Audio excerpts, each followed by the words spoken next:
तो वहीं करनाल में भी हमारे संवाददाता विकास ने किसानों से बातचीत की है। किसानों ने सरकार के सामने खुलकर अपनी मांगें रखी हैं। किसानों का कहना है कि सरकार एमएसपी पर कानून लेकर आए। करनाल से हमारे संवाददाता की स्पेशल रिपोर्ट दिखाते हैं आपको। करना हो ऐसे में आज हम पहुंचे हैं किसानों के बीच में, और 2025 के बजट के मुकाबले 2026 का जो बजट आने वाला है उस पर क्या कहते हैं किसान, क्योंकि हरियाणा सरकार लगातार मंथन करती नजर आई है 2026 के बजट को लेकर। अब देखना यह है कि जो नायाब सरकार है, क्या हरियाणा वासियों के लिए जो 2 करोड़ 80 लाख जनता है, युवा वर्ग है, महिला है, जो सरकारी महकमा है, उसको लेकर क्या बजट पेश करती है। आइए हमारे साथ किसान जुड़े हैं, उनसे इसी विषय पर चर्चा करते हैं, वे क्या कहेंगे। हमारे साथ किसान नेता श्याम सिंह जी जुड़े हैं, आइए उनसे जानते हैं बजट पर वे क्या कहेंगे। सर नमस्कार। नमस्कार जी, सभी दर्शकों को नमस्कार जी।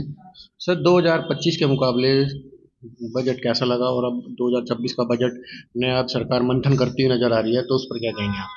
सबसे पहले तो मैं कहना चाहूँगा कि जो मंथन चल रहा है उसमें सरकार जो किसानों के प्रतिनिधियों को शामिल करे, किसान के प्रतिनिधियों से बातचीत करे और उनकी जो समस्याएं, जो उनकी मांग है, उन पर सहानुभूतिपूर्वक विचार करे। लेकिन मैं अपने तौर पे, संगठन के तौर पे कहना चाहूँगा, भाई जो मोदी जी का वादा है, किसान सरकारों का भी वादा है कि किसान और मजदूर को कर्ज मुक्त इस बजट में जो घोषित करे। दूसरा मैं ये कहना चाहूँगा कि सभी देश के नागरिक हैं और सभी के लिए एक समान कानून होना चाहिए। जहाँ देश में हमारे एमपी हैं, विधायक हैं, उनको 5-5 पेंशनें मिल रही है और किसान को और मजदूर को उनके लिए लिमिट लगाई जा रही है। भाई आपकी इनकम अगर 1,80,000 है या 2 लाख है, इस तरह की पेंशन के बारे में, किसान सम्मान निधि के बारे में इस तरह की शर्तें लगाई जा रही है, तो उन शर्तों को जो है ख़त्म किया जाना चाहिए और देश के सभी नागरिक जो समान रूप से होने चाहिए। सभी के लिए नियम कानून बराबर होने चाहिए। जहां हमारे एमपी और एमएलए पे इनकम टैक्स नहीं है, उन पे भी इनकम टैक्स लगना चाहिए, या देश के और नागरिकों को भी उससे छूट मिलनी चाहिए। इसी तरह की रेलवे की जो कैंटीन है, जहाँ पे हमारे माननीय सांसद जो हैं लाखों रुपए का डेली का उसका कैंटीन का घाटा है, वो देश की गरीब जनता जो है वहन कर रही है, और जो हमारे अमीर आदमी है जिनकी देने की पोजीशन है वो उसका जो है लाभ उठा रहे हैं। तो मेरी सबसे पहली तो मांग ये है कि देश के सभी नागरिकों को समान रूप से एक नियम के तहत एक नागरिक जो माना जाए, और सभी पे जो भी नियम है महंगाई के, इनकम टैक्स के या और रूल है वो लागू होने चाहिए। तो सर लगातार बात करें तो किसानों के हित में भाजपा सरकार निरंतर कार्य कर रही है, चाहे केंद्र सरकार की बात करें, चाहे हरियाणा राज्य सरकार की बात करें। लेकिन देखिए, बात करने से तो देखो पेट नहीं भरता। जब कोई भी योजना धरातल पे आएगी तभी जो है उसका कोई लाभ होगा। बोलने से तो कुछ नहीं होता, धरातल पे काम करे और बजट में सकारात्मक पहल करे, प्रॉपर रूप से बजट बढ़ाए गरीब आदमी का, किसान का, ग्रामीण तबके का, तभी जो उसका भला हो पाएगा। तो सर लगातार बात करें तो कहीं ना कहीं किसानों के लिए मेरी फसल मेरा ब्यौरा, मेरा पानी मेरा विसातत, अन्य योजनाओं के माध्यम से आपको किसानों को लाभ दे रही है सरकार, फिर भी की क्या कमी रहेगी कि बजट बढ़ाना पड़ेगा आपके लिए। बजट तो ऐसा बढ़ाना पड़ता है कि देखो, मेरी फसल मेरा ब्यौरा का आपने बातचीत करी, तो उसमें इस बार धान का इतना बड़ा घोटाला है। जिन किसानों ने, फर्जी किसानों ने, जिन्होंने एक भी पेड़ धान का नहीं लगाया, उनका 20-20 हज़ार क्विंटल का फर्जी गेट पास कट के पोर्टल बन गया। लेकिन मैं एक सच्चा किसान हूँ, मैंने फसल उगाई खेत में और पोर्टल करा, लेकिन मैं घंटों घंटों लाइन में खड़ा रहा और मुझे गेट पास नहीं मिला। लेकिन एक फर्जी किसान जो है हजारों क्विंटल का जो है फर्जी गेट पास से करके चला गया। सरकार की भी लूट होगी और हमारे किसानों की भी लूट होगी, जो कि हमारा धान 300 रुपये, 400 रुपये, 500 रुपये क्विंटल जो है कम में खरीदा गया, हमारी भी लूट होगी। तो सर मगर जैसे ही धान घोटाला है तो सरकार ने कई अधिकारी सस्पेंड भी किए, एफआईआर भी दर्ज हुई, गिरफ्तारियां भी हुई, तो लगातार ये तो मामला चल रहा है कि सरकार जो भी भ्रष्ट अधिकारी है उनके खिलाफ कानूनी प्रक्रिया करती नजर आ रही है। देखिए, उस रूप में नहीं करे जिस रूप में होना चाहिए। लेकिन अगर मेरी 500 रुपये क्विंटल में धान खरीदी गई है तो मेरा 500 रुपये क्विंटल का धान या पैसा जो वापस तो नहीं आया। उन अधिकारियों को हो सकता है कुछ को सजा मिल जाएगी, और अभी जिस तरह से धीमी गति से जो है जांच चल रही है, उससे नहीं लगता कि उसका कोई रिजल्ट आ पाएगा। तो ये जरूर है कि दिखावे के लिए जांच हो रही है और कुछ अधिकारियों को पकड़ा भी है, लेकिन हमें उम्मीद नहीं है, कम ही उम्मीद है कि भाई उसमें कुछ कार्रवाई समुचित रूप से जो दोषी अधिकारी है या फर्जी किसान है या आड़ती है, जो सेलर वाले, उन पे प्रॉपर जो कार्रवाई हो पाएगी। क्यों अब हरियाणा 2 करोड़ 80 लाख हरियाणा की जनता अब बजट का इंतजार कर रही है, और किसान लगातार उम्मीद करता है कुछ अच्छा होगा, तो क्या लगता है किसानों के लिए क्या नायाब सरकार कोई नायाब तोहफा लेके आएगी? देखिए, अगर हम हरियाणा के बजट की बात करें, अभी तो जो पहला हमारा सेंट्रल गवर्नमेंट का केंद्र सरकार का बजट आएगा, उससे तो पूरे देश के किसान और मजदूरों को बहुत आशाएं हैं। तो सर 2025 में किसान क्रेडिट भी शुरू हुआ, क्या लगता है कि उसकी सीमा बढ़ानी चाहिए सरकार को? देखिए, अगर मैं आर्थिक रूप से अगर बात करूं तो लोन से जो है किसान का भला होने वाला नहीं है। लोन जो है आत्महत्या के लिए मजबूर करता है किसान को। कहीं न कहीं हमारे को इजी पैसा मिलता है और हम इजी रूप से उसको खर्च करते हैं, लेकिन जब तक हमारे को एमएसपी खरीद गारंटी कानून नहीं बनेगा और किसान और मजदूर की प्रॉपर कर्ज मुक्ति करके और नए सिरे से काम शुरू हो, तब तक हमारा भला होने वाला नहीं है। पहली बात तो हमारी प्रॉपर मांग है कि एमएसपी पे हमारी फसलें बिके, उससे ऊपर बिके।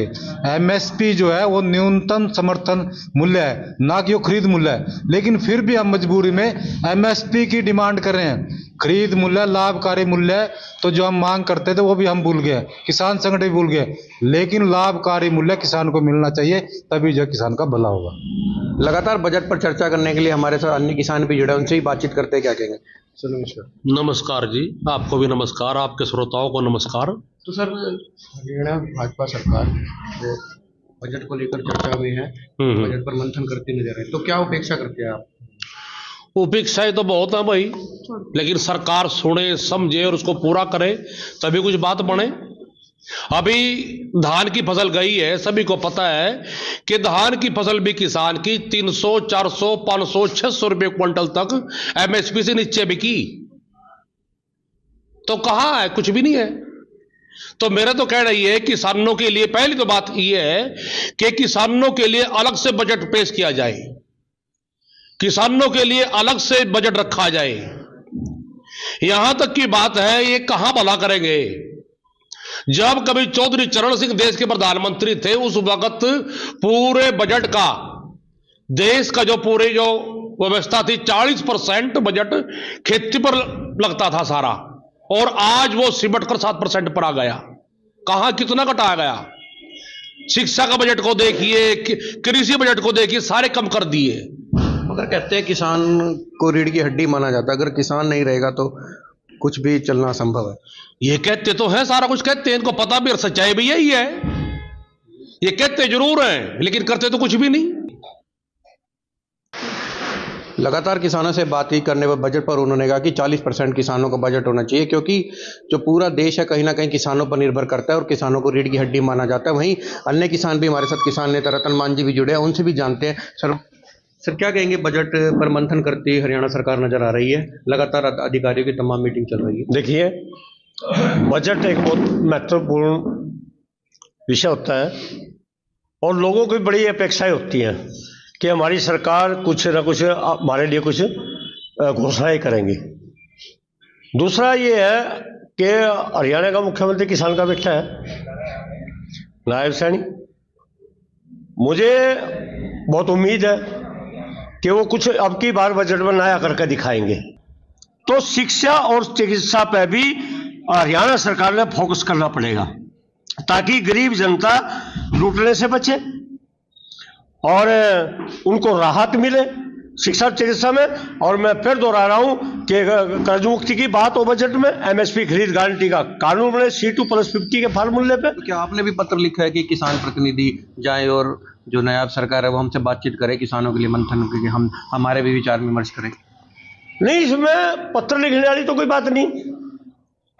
मुख्यमंत्री का दायित्व बनता है कि वो किसान संगठनों को बुलाए, एक दिन उनके लिए भी रखे, सीधा संवाद करें संगठनों के साथ, अपने किसानों के साथ बैठ कर बात करें, जो उसमें से निकल करके सबके सामने है उसको लागू कर दे, उसको बजट में शामिल करें। तो सर अभी आपने कहा कि एमएसपी गारंटी का जो खरीद एमएसपी पर होनी चाहिए, मगर वो कह रही है कि हरियाणा एक ऐसा राज्य है जो तमाम जो फसलें हैं एमएसपी पर खरीद हो रही है। हमने कहा खरीद गारंटी का कानून बनना चाहिए एमएसपी पे, और ये बजट में डिमांड होती है। कहीं मेरी डिमांड ज़्यादा उसमें ना परिवर्तित हो जाए। हम ये कहना चाह रहे हैं कि एमएसपी पे कह रहे हैं तो बाजरा क्यों कम भी गया भाई, इस पर खरीद गारंटी का कानून बनाओ, चलो तो कहा तो है कि हम एमएसपी खरीद देंगे, इसमें खरीद गारंटी का कानून और बना दे। फिर भाई जो हम घोषित करेंगे उससे कम ना कोई प्राइवेट सेक्टर वाला खरीदेगा ना सरकार खरीद देगी, गारंटी हो हमें इसके ऊपर। तो इसमें गारंटी का कानून और शामिल कर दे इस बजट में। तो मतलब जब अरे आप उनको सहायता दे रहे हैं मुख्यमंत्री जी, आप गरीब मजदूर किसान को अपने गले से लगाइए इस बजट में, इसको गले इनको समझ कर अपना समझ कर बजट तैयार करिए। अगर आपको कहीं कोई दिक्कत हो किसी तरह की हो तो फिर आप अब बैठक बुलाइए चंडीगढ़ में, अभी बड़ा टाइम। और हमारे कहने पे आप बजट तैयार करोगे तो दुनिया का ये हरियाणा का अब की बार का ऐतिहासिक बजट ना हो तो फिर हमसे कहना हम ये जो मांगे हमने उठाई है, मुझे उम्मीद है कि मुख्यमंत्री जी इनको शामिल करेंगे, हरियाणा सरकार इनमें गौर करेगी और इनमें शामिल करेगी। तो हमारी ये बजट के लिए डिमांड। किसानों से बातचीत कर रहे हैं बजट को लेकर, कहीं ना कहीं उन्होंने अपने विचार रखे, हमारे साथ साझा किए। एक किसान भी हमारे साथ जुड़े, उनसे भी चर्चा करते हुए क्या कहेंगे। सर 2025-26 को बजट को लेकर कैसे देखते हैं, 25 का बजट कैसे? ऐसा है जी, आप सबसे पहले तो आपके जो दर्शक हैं आपके चैनल का हम बहुत धन्यवाद करते हैं कि हमारी किसानों की समस्या के लिए आप आवाज़ उठा रहे हो और हमारे किसान भवन करनाल में पहुंचे हो। बात है अभी सरकारें बहुत आई और गई भी, आज तक किसानों के मुद्दे इतने हैं, बहुत हैं, हमने भी उठाए, किसानों ने भी उठाए। तो यही है हमारी डिमांड के हमारे जो एमएसपी का मुद्दा है उसके ऊपर ये कानून बनाएं, हमारी जो फसल है वो ठीक रेट पे बिके, जो एमएसपी ये डिक्लेयर करते हैं उसके ऊपर खरीद भी हो। ये नहीं भी इन्होंने डिक्लेयर कर दिया और रेट डिक्लेयर करते हैं लेकिन मंडियों में किसानों की उस रेट से कोई खरीदता नहीं है। तो ये कानून बनना चाहिए भी उस रेट से खरीदें, चाहे को व्यापारी बाहर का है चाहे सरकार है, तो तभी फायदा है किसान को। सरकार कह रही है किसानों के हित में लगातार निरंतर प्रयास कर रहे हैं, अनेक अनेक योजनाएं लेकर आ रहे हैं, किसानों के हित में लगातार कार्य कर रही है भाजपा सरकार। ऐसा है जी, ये कोई योजना तो जैसे हमने बताया बिजली बिल शोध का है, वो क्या हमारे हक में है? ऐसे ही ये जो फार्मर आईडी बना रखी है, ये बना रहे हैं अभी, तो ये क्या हमारे हक में है? कोई भी ऐसा कानून नहीं जो किसान के और मजदूर के हक में हो। लगातार किसानों से बजट को लेकर बातचीत चल रही है। कई किसानों को कहने की जो सरकार बजट लेकर आ रही है, कहीं ना किसानों के लिए कर्ज को बीच में कोई ना कोई प्रावधान लेकर और कर्ज किसानों का कर्जा मुक्त करे। और लगातार हम किसानों से बात कर रहे हैं, एक अन्य किसान भी हमारे साथ जुड़े हैं, उनसे भी बात है। सर क्या मंशा रखते हैं 2026 के बजट का? 2026 की मंशा ही रखते हैं जैसे कि हरियाणा के मुख्यमंत्री हैं, ये कम से कम हरियाणा में तो एमएसपी लागू करें, और हरियाणा में एमएसपी लागू करते हैं, कानून बनाया था कि हरियाणा का किसान एमएसपी से नीचे नहीं बेचेगा। जो इसकी एमएसपी से नीचे कोई भी व्यापारी खरीदेगा तो उसके विरुद्ध कानूनी कार्रवाई करेंगे। कम से कम हरियाणा में तो करें। हम कहें सरकार फसल के रेट सही दे, एमएसपी सही रेट से दे, सरकार की जो फसल में उपयोग होने वाली चीज़ है उनके रेट कम करें बजट में और फसल की रेट बढ़ावें, तभी तो किसान खुशहाल होगा। इससे खुशहाल थोड़ा होगा। मान लिया भाई कर्ज देंगे, कर्ज तो मर्ज है, क्यों दे कर्ज? कर्ज नहीं चाहिए किसान को अपने फसल का वाजिब रेट चाहिए। लगातार हमने किसानों से बातचीत की, कहीं ना कहीं किसानों का कहना है कि जो हमारे सरकार जो मंथन कर रही है बजट को लेकर, हमसे बातचीत करे और कैसा किसानों को बजट पेश करना है, एक बार हमारे विचार विमर्श जरूर ले। करनाल से इंडिया न्यूज़ के लिए विकास कुमार की रिपोर्ट। तो बजट चौपाल में मेरे साथ फिलहाल बस इतना ही। प्रदेश की तमाम खबरों के लिए आप देखते रहिए इंडिया न्यूज़ हरियाणा।